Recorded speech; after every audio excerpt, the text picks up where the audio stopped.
Meus queridos irmãos e irmãs, estamos acompanhando o Evangelho de São Lucas e agora começamos o capítulo 9 com a missão dos 12 apóstolos.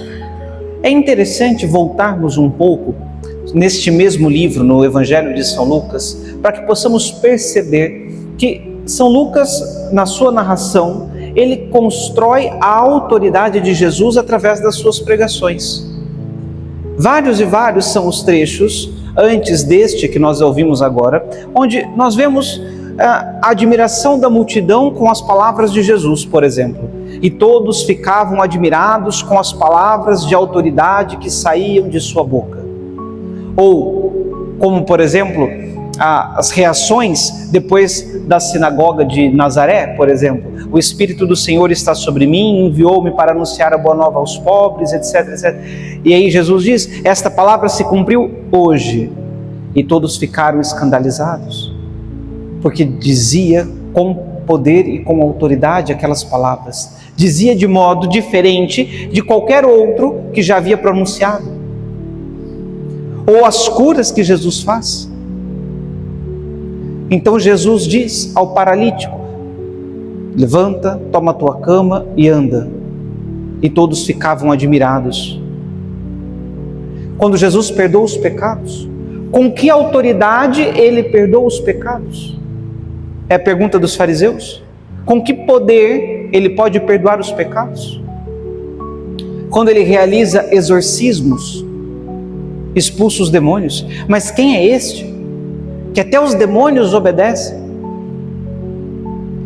O Evangelho de São Lucas, ele constrói este argumento, vamos dizer assim. Ele, na sua narrativa, ele coloca bem presente a questão da autoridade e do poder.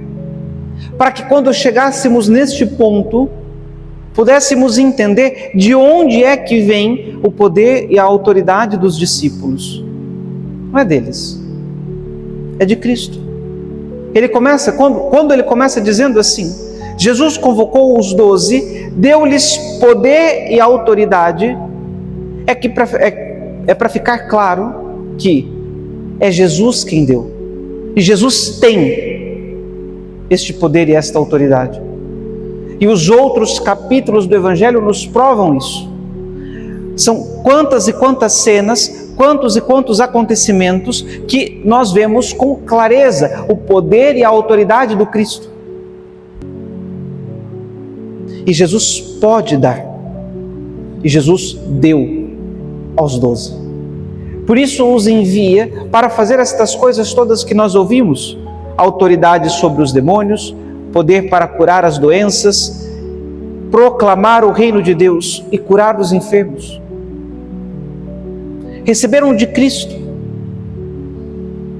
Esta autoridade, este poder foi dada aos apóstolos pelo Cristo.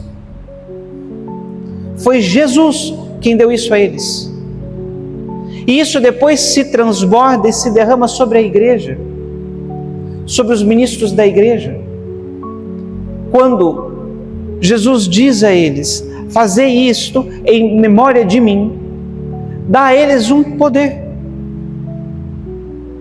O poder de consagrar, dá a eles o poder de perdoar os pecados, e assim por diante. E eles transmitem este poder e esta autoridade aos outros. E assim vai indo, até chegarmos nos tempos em que vivemos. A autoridade da igreja vem de Cristo. O poder da igreja vem de Cristo. Assim como aconteceu neste trecho do Evangelho, acontece hoje também conosco. A autoridade e o poder da igreja vem do próprio Cristo. Quando o Padre consagra, quando o Padre perdoa, é Cristo. Quando o Padre batiza, é Cristo. Mas está bem, a questão sacramental para nós católicos está muito bem resolvida, eu acho. Espero que esteja, né? Todos nós aqui fizemos catequese e entendemos bem isso. Mas não só isso. A questão do ensino.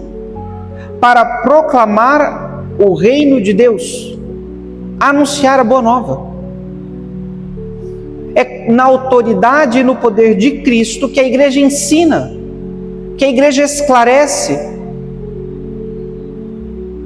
as questões de fé e de moral. Quando a igreja proclama, através dos legítimos pastores, um dogma de fé, um ensinamento moral, é na autoridade e no poder de Cristo.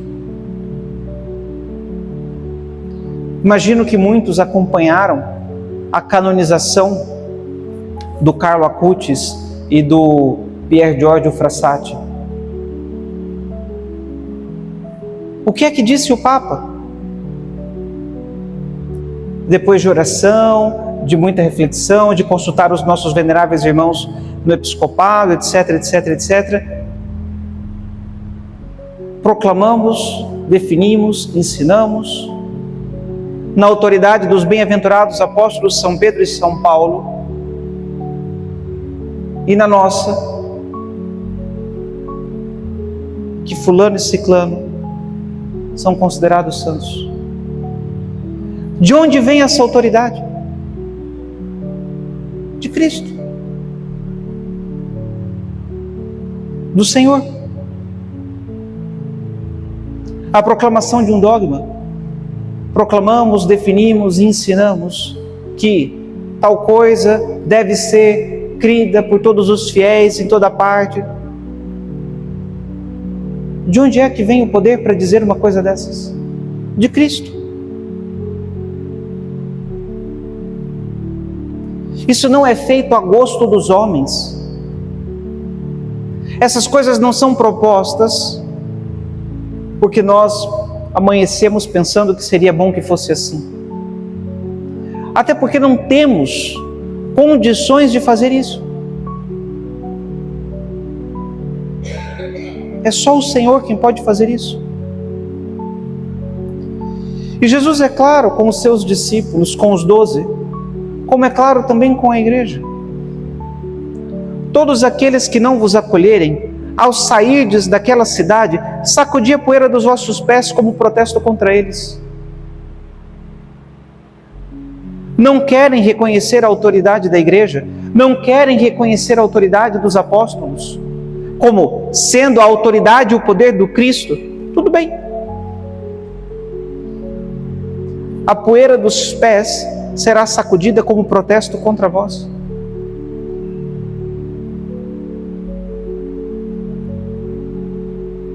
Eu nunca vi, mas outros padres já me disseram que na Itália, quando se vê um padre tirar os sapatos, é sinal de problema. Se um padre tira os sapatos e os bate na porta do seu estabelecimento, se prepare. Acho que inspirado nessa passagem do Evangelho, não é? Mas é isso. Se não querem receber, se não querem reconhecer a autoridade e o poder da igreja que é dado pelo próprio Cristo, sem problema. Tem gente que quer. Tem quem queira. E aí nós vemos o problema dessas seitas protestantes, esotéricas e assim por diante, que acham que estão descobrindo a roda quando questionam a autoridade e o poder da igreja, a autoridade e o poder dos pastores. Só estão repetindo aquilo que fizeram os fariseus. Os protestantes fazem as mesmas coisas que os fariseus. Não descobriram a roda, só estão repetindo as cenas do Evangelho. Porque não reconhecem a autoridade e o poder da igreja que é dada pelo próprio Cristo.